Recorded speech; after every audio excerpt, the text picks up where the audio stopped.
Hello. Hi there. Hi, Hey, Max. Great to have you on. Welcome to the latest episode of the Community Staking Podcast. thank you, I'm Eridian. Wonderful to be here. great to have you. And I'm Eridian, the host for anyone that is tuning in for the first time, and I've been interviewing lots of people and talking about staking with the community. And today I'm hosting Max on the call. So tell us a bit about yourself.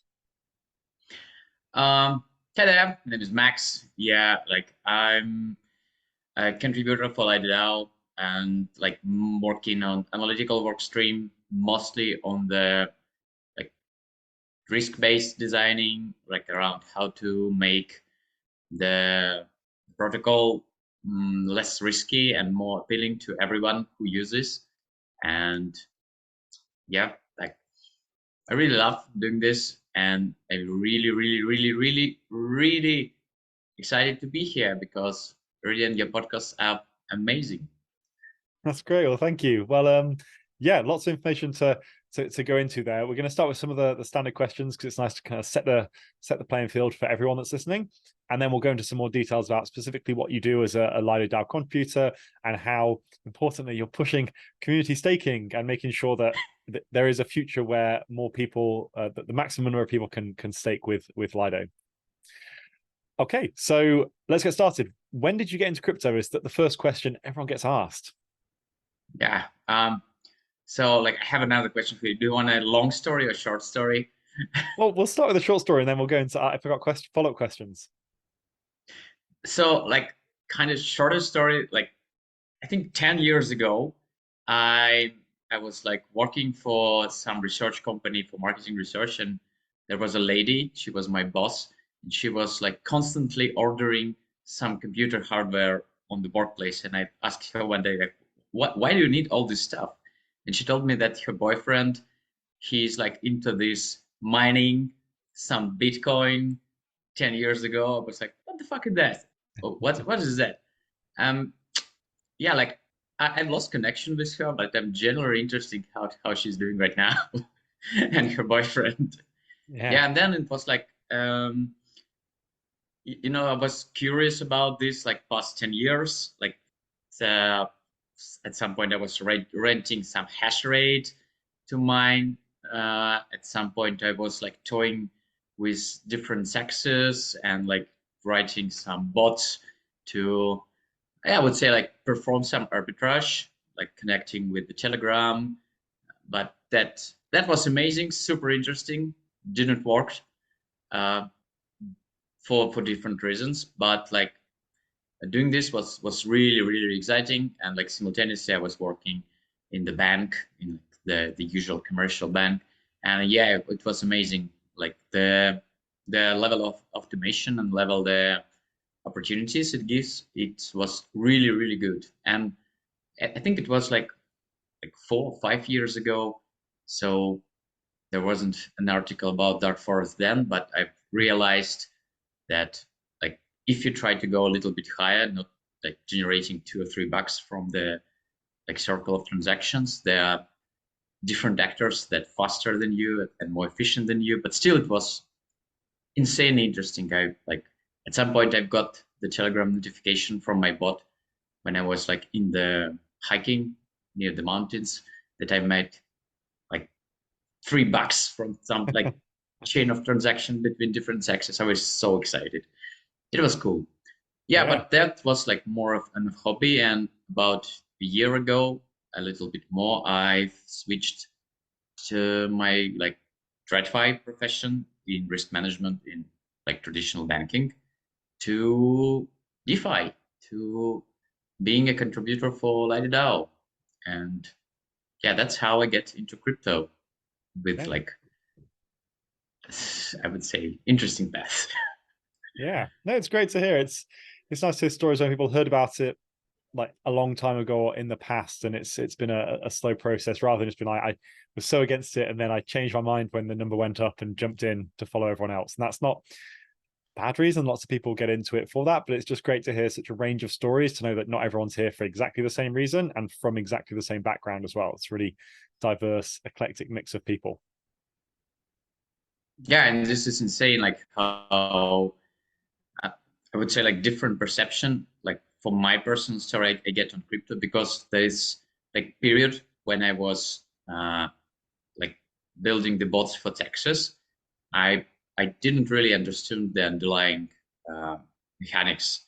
So it was right after the ICO boom. It was like, you know, a list of coins. I didn't know anything what they do, and just, you know, like collecting data, trying to find, you know, like risk neutral algorithm, building the hedging positions. It was super cool, but like the underlying tech, the coins was basically magic beans for me. And like when I joined the space within Lido, met some people here, read some amazing research, read the ETH spec, for example. It was like I was amazed about the beauty of technology, not only in terms of like the actual tech, the like, you know, the crypto math behind it, because I would be honest with you, like I could pretend that I understand it, but not to the full extent. But the design, you know, like the incentives build, the curve of the rewards, the like slashing mechanism, the consensus reaching mechanism, it's like truly inspiring, at least for me. As you know, I see some beauty here in like a well-designed mechanism that I like like it. Truly here for like the beauty of the tech, not just the tech itself. yeah, it's amazing. Nice. Okay, great. So that gives us a good overview of like your, you know, how to get into crypto and your background as well, which I think is really helpful for trying to break down this misconception that everyone has to be like either super technical or crypto is only for a certain type of person. Whereas actually, hopefully through this series, we're seeing that everyone has been very different, and yet they're all ended up at the same place, like in crypto and focusing on Ethereum staking in this case as a niche. Okay, so let's go into some more details then around your contributing as a Lido DAO contributor. So when did you first get involved with Lido? And the question leading to is, what did you think about Lido before you joined versus now?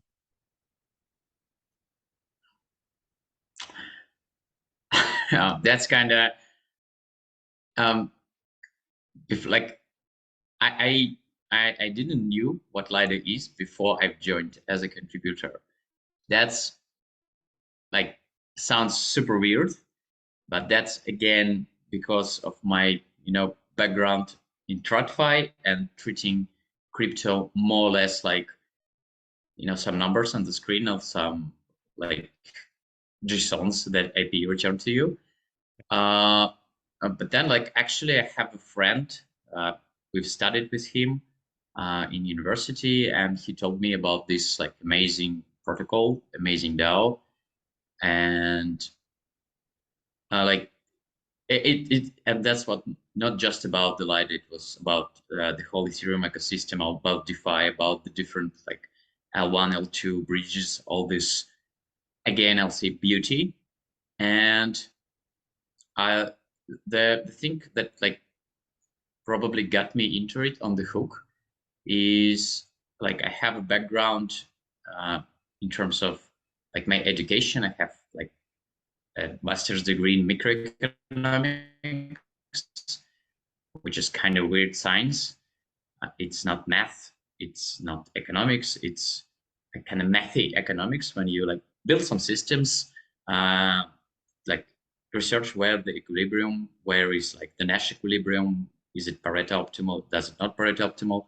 And like this space, like whole Ethereum and Lido specifically, looks like some really good field that I can apply my skills to, because like working in TradFi, I wouldn't say it's useless because it's definitely so, but the level of uncertainty caused by, you know, like the code is not a law, the law is a law, or people do what they want. It's like introduce a lot of error in economic modeling, and when it's smart contracts, uh, you can be like definitely sure that the design intended, if it is implemented correctly, would work as intended. And then it's up to like the design, would it work? I would say good in terms of like reaching the sustainable equilibrium, representing all the actors interacting with this design, or would it fall during some attacks or during some, you know, quirks in the design that not facilitating some shocks that could happen. So I would say like this, what's my perception.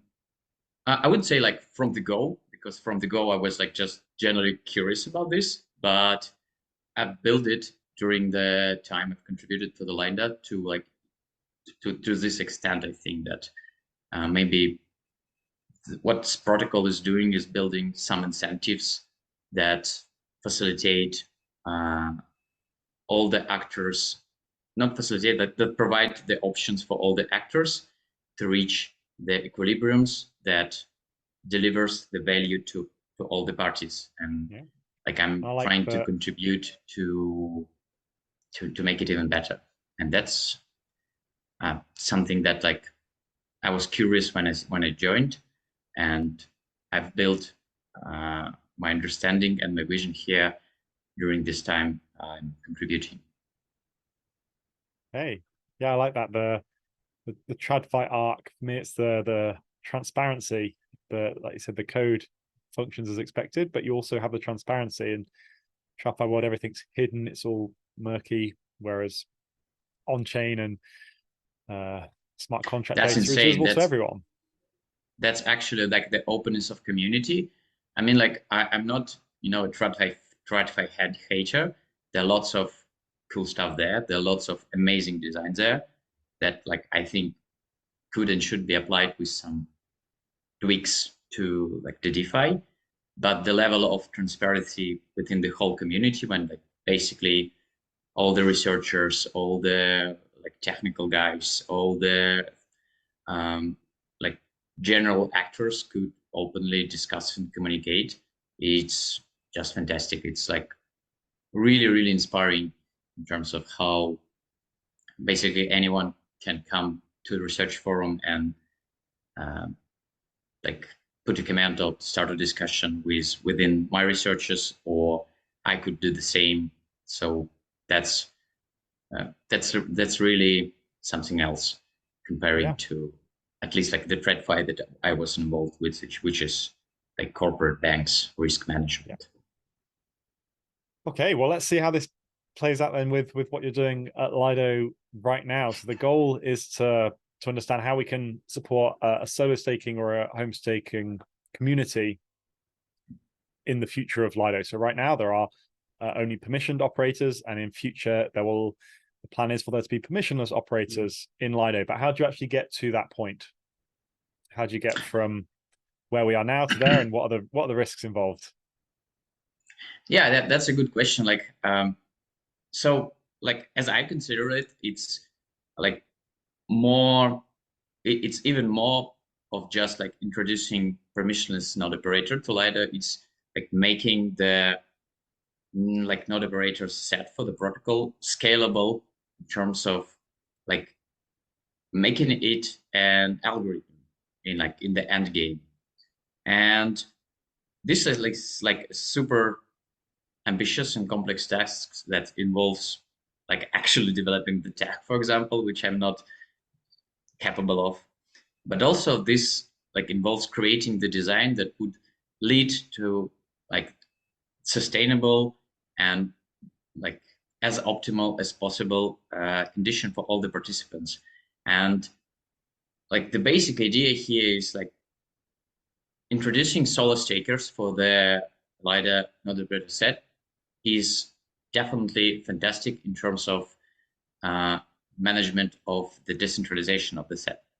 Like, and the decentralization of the set, again, from my opinion, is good, but like, why? Because it's like lowering the risks for the whole protocol. It's like the basic logic that if you have lots of independent parts, the variance of the like cumulative random variable is lower because it's diversified. So introducing solo stakers for the protocol and giving these options is definitely good for stability of protocol, but there are different actors that should also be considered, which is the DAO, the node operators, and the stakers, the actors who provide the ETH to basically stake, who delegate that. And to make it feasible for all the parties, like the risk is the first priority for the DAO, and that also involves the economical risks. How can we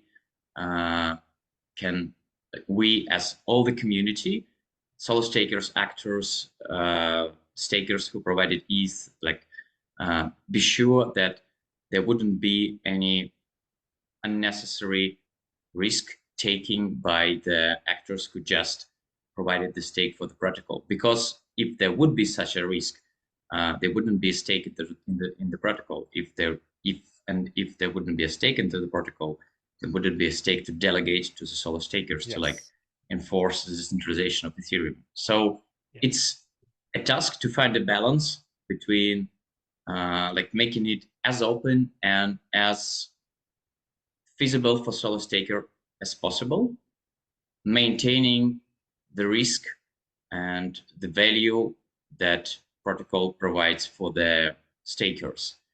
And that's what I'm working on and contributing to. How can we and again, as a community, openly be sure that all the risks handled properly and incentives built correctly. So again, it's open, like in terms of the works. So if it's not handled correctly, let's improve it. I like generally consider the way of transferring this risk as a public good to basically build a common ground between actors that want to delegate stake, actors that want to like run a validators with this delegated stake. That's my dream, my job. So let's break that down then, because there's a few points you raised there I'd like to ask some more questions on. So the first one was alignment of the parties involved. So you said you've got the DAO, you've got the node operators and the stakers, the people giving ETH to the system. And while they do have a lot of aligned incentives, I always find it curious that they're not all perfectly aligned, and some of them are in like friction with each other in some cases. So for example, you've got the node operators. Now, as a node operator, if you have 10,000 validators, it might be good for various reasons for the protocol to diversify and not have a single one operator have that many validators. But as an individual operator, you don't want that, right? Because then you will earn fewer rewards, even if the protocol is more robust. You personally won't benefit as much. It's like the tragedy of the commons. It's like it's great for everyone else to share, but not me personally. So I think it's curious how the incentives don't always align perfectly, which does create a little bit of friction. Yeah, that's a good example, and like it's definitely true in terms of only economical incentives, but and like I have a personal opinion here. Met some of the DAO members and some of the node operators, and again, this is super personal, but I generally believe these people are cool and they want as decentralized Ethereum as possible. But from this personal opinion, I have also this like economical background, which brings like a kind of cricket transformation to my brain, which if I can't find like the economical solution, it's itching on the back of my head. And for me, I think that's on top of this like tragedy of commons problem, and I think it's applied to the DAO, it's applied to like the industrial huge node operators. They're also interested in decentralizing Ethereum as much as possible, because like the main and the fantastic value of Ethereum is decentralization. Like basically, if you remove the decentralization, all of the tasks that Ethereum could handle could be handled by the Oracle database much more efficiently. One big AWS server would be fine. It could run all of it easily. So Yeah, and I think yeah, but this decentralization is like is an amazing thing. As like it's unique. It's like this feature that basically defines why it's so cool. So if you're like big enough, I think the actors should realize that bringing this to like real world example, you couldn't like hurt the ecosystem you're living in, because if it falls, you fall with it.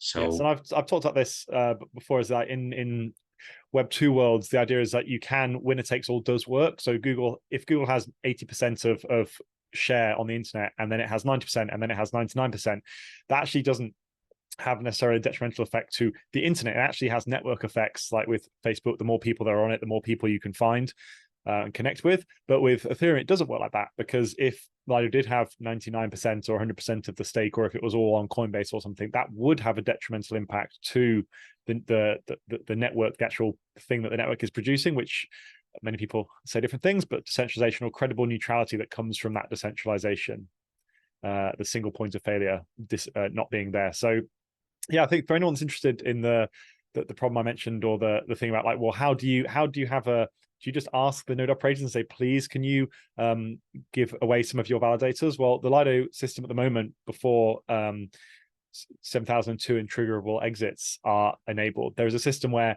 they say, can you, big operator with 10,000 validators, can you please exit 100 of those? Because we want to give them to someone else, or to move them around, or to withdraw them because someone's asked for it.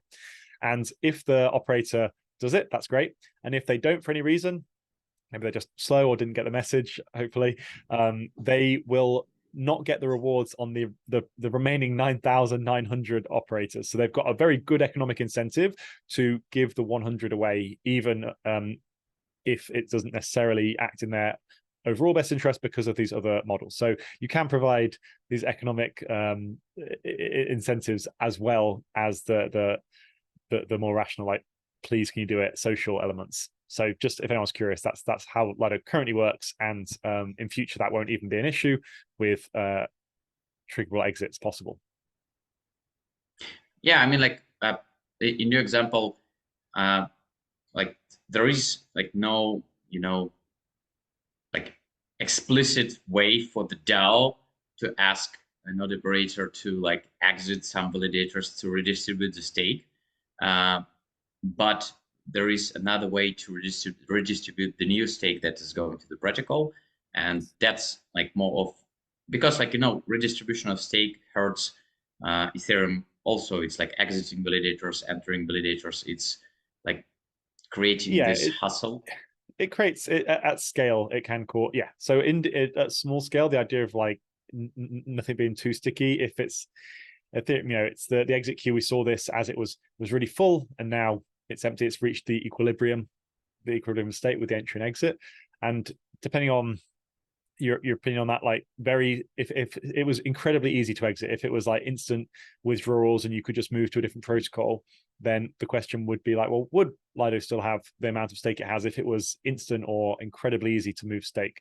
So as the stickiness increases, you do create the moats, like the idea of the is Lido the best because it's the best, or because it's got very sticky validators? Like it's got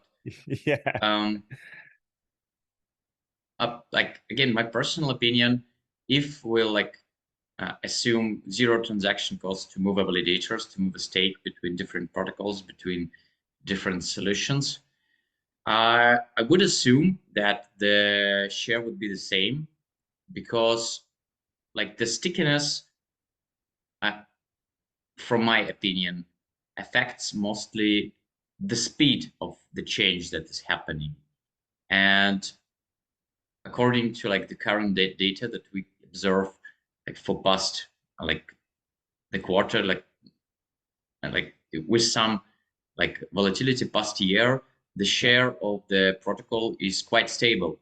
So like the stickiness is here. It couldn't change, in a day, but I don't observe some vector moving, stake from Lido or stake to Lido, for example. Yes, So it is an I equilibrium in both ways. yeah, generally consider this an equilibrium right now with, maybe a little optimistic view on the protocol, with like so much ways and different options that are introducing right now, with like community staking model being voted by the DAO and proposed with simple DVT involved. I think that's like really the new game for the protocol. It's like change it. It's not like a minor improvement. It's like completely different direction. It's Yes. adding this scalability for node operator, which is like insane in terms of how that affects, in particular, the risk profile for the protocol, for example. So let's talk about that then. So the reason we talk about the redistribution of stake is, as we said, well, the stake isn't necessarily going to be in its current equilibrium, leaving Lido or entering Lido at a huge rate. Therefore, how do we redistribute stake to these future permissionless operators, and how does Lido allow that to happen? So the CSM community staking module that's being created right now is going to be the second module deployed in Lido v2. So the first one the DAO have to vote. It's under consideration right now. Yes, so it's under consideration. It's this first proposed one. So there's the current one is just Lido itself. That is module 1. Yeah. That's just how it is right now. And then module 2, this has been proposed, and it's what a number of DAO contributors are working towards. So let's talk a bit about that. We've spoken to some people that are working towards it in the past on this podcast, like Will, who's working on some of the trials to get solo stakers involved, and Sasha, who's involved in the CSM as well. But let's talk about it from the risk side. What are the risks involved with getting permissionless operators into the protocol? And then my follow-up question is going to be, if I have a machine at home, what can I stake with Lido for without a bond, or why do I need a bond? Why don't you trust me? Yeah, that's a good question, actually. Like the basic and easy answer could be like, I have some ETH and you can run a validator. I could give it to you. And what would happen if your validator would get slashed?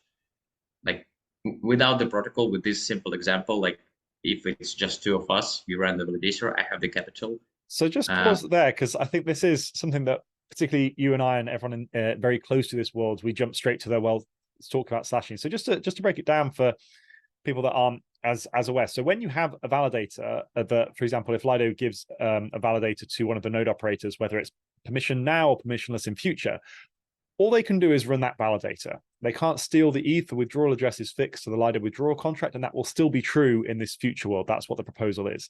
Now, when we say, well, you can be slashed, what we're talking about is, what's the worst case scenario? What's the worst damage you could do? And there's lots of smaller things that can be done around proposing blocks maliciously and doing various things. But when we're talking about this in the simplest form, you have 32 ETH as a validator, and purely the economics model, even without the damage to the Ethereum side, is saying, well, if I give you 32 ETH, how much damage can you do to it before I can take it back? In the same way, if I gave you the keys to my car and said, hey, go drive it, I would calculate, well, I don't think they'll do that much. Like, what's the maximum damage you could do? Now, with a car, it's writing off and losing all of it. But you would work out what's the maximum damage that could happen. And that's when we say slashing, and we talk about that first, is because that is the extreme. That's the worst case scenario. Yeah, like framing this way, like what's the most damage any actor with delegated stake could do? He could like just turn off his validator and start accumulating the penalties for missing attestation.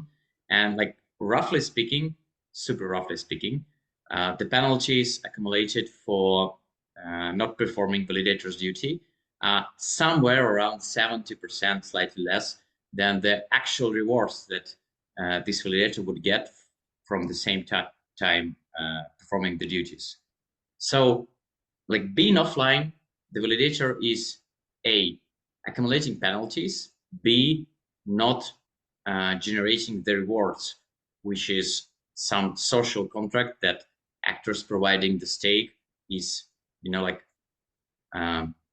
counting on. And this period could be like infinite in time, because like if I gave you the keys from the validator, the withdrawal credentials are within my address, but like there is no way to stop. There is a fixed time. So at the moment, currently, the problem is it's 16 ETH. So you start a validator, and if you just So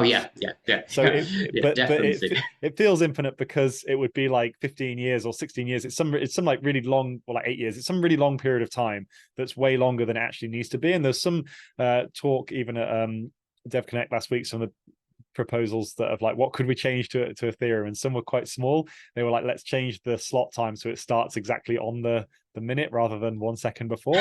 And one of the, which is I thought was interesting.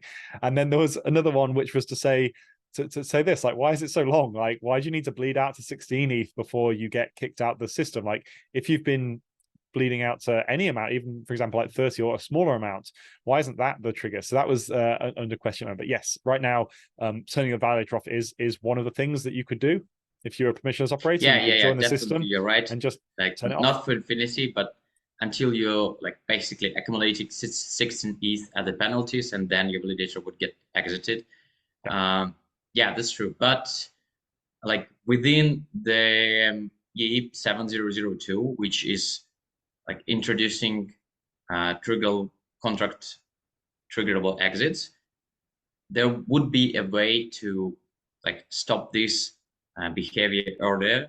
So it's like generally an improvement in terms of risk trading between the actors, because if I have this ability to say, hey, stop it, let's exit the validator, like this thing isn't working, the damage in terms of accumulated penalty and missed rewards would be much lower.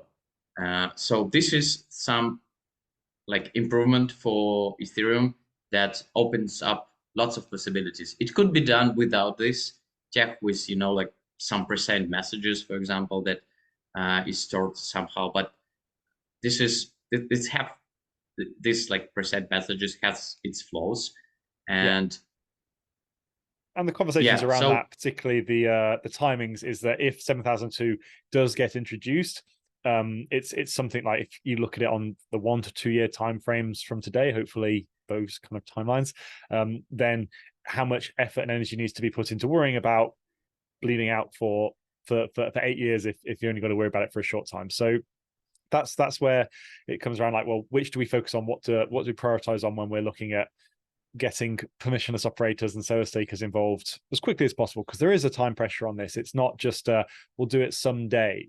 Like, there is a very real urgency to make this happen. Lido is not in a finished steady state. This is just us now, you know, paying dividends out. This is an active team that is trying to change the protocol and improve it. So there is some urgency, and this is some of the trade-offs that they have to make as they're going. So let's talk about the bonds then. So that's something that people are interested in. The question is, well, I want to stick with Lido permissionlessly in future. Why do I need a bond? And if I do, it's X with Rocket Pool, it's going to be 80 with Rocket Pool. Like, why is there a bond at all? And talk about the risks and the risk management around that. Yeah, so the idea is, again, pretty simple. Like, if you want to stake with Lido, and there is some damage that could happen with like not performing validator duties correctly, with the most major extent is slashing or being offline for a long period of time. And the like general idea is like the actor responsible for actions should bear the risk involved with these actions. And this this mechanics makes it possible for joining the set completely permissionless, because like if there is some amount of bond provided by the actor performing validator's duties, if the social contract between the protocol and solo staker is like not working right now, the risks that happens due the validator not performing the duties correctly could be transferred to the actor that is responsible for this risk, like person running the validator. If this risk would be socialized in some way, that's also an option, or mitigated with like, some external coverage. That's also an option too. But to make it sustainable, to make it like the Nash equilibrium, this risk should be tied to like correct incentives. So, and the incentive is to run the validator. I wouldn't say perfectly, it's not possible to anyone, but to run the validator on the level accepted by the actors provided the ETH to run it, the stakers. It's not like the DAO, it's not the node operator, it's just the stakers. So this bond is this like tiny, not tiny, I would say, like the bond is proportionally small is yeah. to the That is like necessary to facilitate this risk transfer mechanism. It shouldn't be high, and there's no intention on any of factors for it to be high. It should be just enough to make these incentives working correctly, to like actually provide the solo stakers who want to validate and who want to join the option to join as easy as possible, and cut off the potential malicious actors, because like they could be the ones with completely permissionless join. Like if I can join without some bond, why shouldn't I like create 1 million entities and join and then do whatever I want? So absolutely. this is just one of the things that CSM we're going to be speaking about with Dmitry when he talks about CSM in general is this idea of like, well, what options we have? Like, nonlinear bonding is something that is being discussed, and this is the idea that if you can align economic incentives, you can say, well, if you wanted to, as you just said, spin up 1,000 organizations, each depositing, say, like a 4 ETH bond, for example, then to attack the network, sure, you could do that. But if you had a nonlinear bond for a single entity, where you say, well, actually, if you have 1,000 validators under a single entity, the average bond goes down to 3 or 2, then the idea would be that the capital efficiency increase of that and the reward increase because of that nonlinear bonding would negate the bad actors, or at least massively disincentivize them from doing it, because you would have an advantage of being a single entity. So things like that can nudge people in the right direction. It doesn't solve the problem completely, but it does allow for like even more game theory to help incentivize. Yeah, like definitely you're correct here. It's a game theory in a nutshell, and like the idea here again is like pretty straightforward, because like within permissionless options, there is an option for actor controlling like sufficient amount of ETH to run on 10 or 100 validators to like pretend to be 100 different entities. And I think the like promising way to work with it is to provide an option for this actor to like openly join it as an operator and say like, this is not 100 different solo stakers. This is just me. Yes, I want to run 100 validators, because that's provide more information for the protocol and for stakers, like who's actually, in terms of the actor entity controlling the nodes. It's provide more risk buffer for like building this trustless trust based on the bonding. And within more information and more buffer, the buffer could be lowered. So the idea is not to, incentivize it or like make non-linear bonding that way that we like want to disclose it, is to provide an option to like, if the actor is okay with like sharing the information, it's providing for the community, for the protocol, like more information about the validators the actor is running, and piling up all the bonds. The risk is lower. Why should we, as a protocol, ask for like excess bond when the risks are lower? Because the principle is bond should be like according to the risks involved. If the risks are lower, why not lower the bond? it's a good point, because the protocol also doesn't have an incentive to have the bond as high as possible either, because if you want to maximize capital efficiency and the rewards generated, you want the bond to be as low as possible as well. So from I mean, like on the general maximizing note, this, the bond is staked also. So, you know, on the higher level, all the ETH are staked. yes. So the lower the bond is, more the options to different entities to yes, join. in terms of the number of solo stakers, capital efficiency for the actor. Yes. So as in, like, from me joining, if it's a 4 ETH bond, the capital efficiency, yes, for me, versus a 2 ETH bond is significant, because I could join either more times or the recycled. It's a bit like with the whole, right now with 32 ETH validator, you need 32 ETH. And then if you earn the rewards slowly, sat on your own for 32 ETH, it'll take 20 years, or more, to get 64 ETH, so you can have another one. So, and that's it. And you have no option between then to get rewards on the other ETH until the EIPs for max effective balance come in, and you can actually earn proportional rewards for anything above 32, which would be helpful for solo stakers. Right now, the only option, some of the only viable option is to stake with a pool while you're waiting in that 20-year interim. So this would allow for even a solo staker that is running their own validator with 32 ETH, if they have 2 ETH in rewards or 4 ETH in rewards, they could join and run a Lido validator, support the network, and have their cake and eat it in this case. For sure, it's like a leverage, you know, like it's like a leverage providing the capital from stakers for the actors that are actually interested in building and running the validators, contributing for decentralization. And the less the bond, the more leverage is possible. The more leverage exists. So, like, definitely, I would be personally happy if the bond could be lowered to like 2 ETH to 1.5 ETH. But the another side is taking into account the sufficient mitigation level in the system that all of the capital providers, actors actually staking, could be sure that there is no economical risks here. And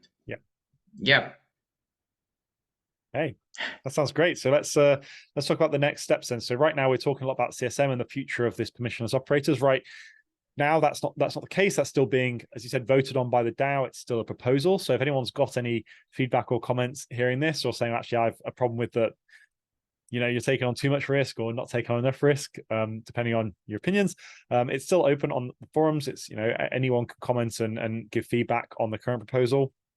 And that will be an ongoing process. Even when it's passed, it won't be suddenly, okay, that's it, everything's done. You'll still be able to have an input on this as the module develops. So if anyone is interested, please comment. Also, if anyone have the comments, you're calculating risks wrongly, you can also go on the forums and give a proposal to research we're creating. It's, again, the public good, and it's open for any new ideas and improvements. I like it. So if you want to correct Max, that's the forum for doing it. If you want to come here, there is a dinosaur. It's my picture on the forum. Find my posts, put some comments. That's great. So yeah, and the next thing to plug, just finally, is to say, if you don't want to wait the period of time between this future permissionless staking, there's this simple DVT trial that's going on at the moment, and there'll be a new round opening up early next year. So if you're interested in getting involved in these early stages and validating for Lido on testnet and then hopefully mainnet through DVT, that's something to explore as well. So yeah, one thing I'll say is that the plan is to have these conversations with people like yourself now, and then again in future. So in 6 months' time or a year's time, to bring you back on and say, well, how did things change? Did things play out with the risks? Were there any unknown risks that you didn't realize, or did everything play out? Were you too cautious? Were you not cautious enough? And getting a bit of a retrospective view on the conversations from today, I think, will be great. Yeah, that'd be super cool. Like, and I think that's a way to like create a retrospective, because again, right now there is a framework to measure risks, and there is some models that like already voted by the DAO, like simple DVT, and CSM is like voting right now, but without actual numbers on the amount of bond, for example. And that's correct from my personal opinion, because the number on the bond is dependent on the risks involved, and the risks involved are subject to the check when the model comes out and the network conditions. So Yes. it would be cool to, revisit how it's going, how it's worked out. But I'd I'm love super to. positive on this. Well, thank you so much for joining me today. It's great to have such a range of opinions. We've had people external to Lido, Lido DAO contributors like yourself, and just also putting a face to the faceless conglomerate that is Lido. When you actually speak to the people who are contributing to the DAO and trying to make this happen, it's great to see that there is, as I've seen, a huge push towards like Ethereum values and decentralization, and people rail against the fact that Lido isn't there today, in the same way that Ethereum didn't start fully decentralized day one and has grown into what it is today. Similarly, that's where Lido is. It is growing, and it is on that journey, and the people contributing are making that happen. So thank you for joining me today. Thank you for inviting me. That was an amazing and pleasant talk. And okay. Well, looking we'll catch forward. you soon. The links, everything we discussed, we'll put in links at the bottom of this video as well. So check those out if you want to follow on. All right. Thanks very much. Bye. Should I say like, share, repost, all this stuff? Yeah, Bring obviously, the bells, yeah. Yeah. Brilliant. We'll see you next time. Thanks, Max. Bye. Thank you. Bye.